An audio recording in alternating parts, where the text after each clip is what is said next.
శుభోదయం. ప్రభువైన యేసుక్రీస్తు నామములో వందనాలు తెలియజేస్తూ పరిశుద్ధమైన దేవుని గ్రంథంలో నుండి పేతురు రాసిన మొదటి పత్రిక 2వ అధ్యాయం 1వ వచనం.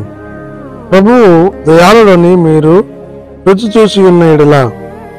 ప్రార్థన చేసుకుందాం. పరిశుద్ధుడా, ప్రేమ కలిగిన తండ్రి, వందనాలు స్తోత్రాలు చెల్లించుకుంటూ వాక్యం దానిస్తుండగా సన్నిధి మాతో ఉంచి నడిపించి దీవించమని యేసయ్య నామంలో ప్రార్థించడికి వేడుకొంచున్నాము తండ్రి. ఆమేన్.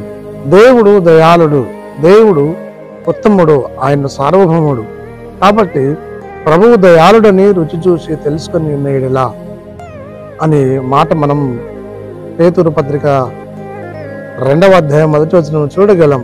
ఆయన దయాళుడు కాబట్టి రుచి చూసి తెలుసుకోవలెను. సత్యవంతుడు, ఆయన నీతిమంతుడు, పరిశుద్ధుడు, మానవులందరి పాపం నుండి విమోచించి పరిశుద్ధురాలుగా చేయగలిగిన సమర్థుడై ఉన్నాడు.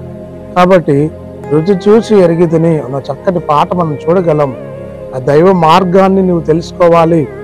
ఈ లోకంలో ఉండగానే ప్రభువు దయాళుడని గుర్తెరగాలి. నిత్యజీవం ఇచ్చే ప్రభు అని గ్రహించగలగాలి.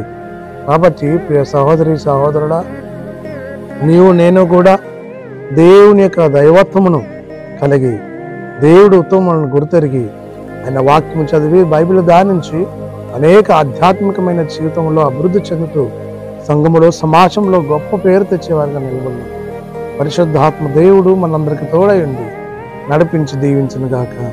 ఆమేన్. మహోన్నత స్తుతి స్తోత్రాలు చెల్లించుకుంటూ వాక్యం ధ్యానించే ధన్యత మీరు మాకు అనుగ్రహించినకై మహిమ చెల్లిస్తూ యేసు నామములో ప్రార్థించడికి వేడుకొంచున్నాము తండ్రి. ఆమేన్. తండ్రి, కుమార పరిశుద్ధాత్మ త్రియేక దేవుడు సదాకాలం తోడయండి దీవించును గాక. ఆమేన్.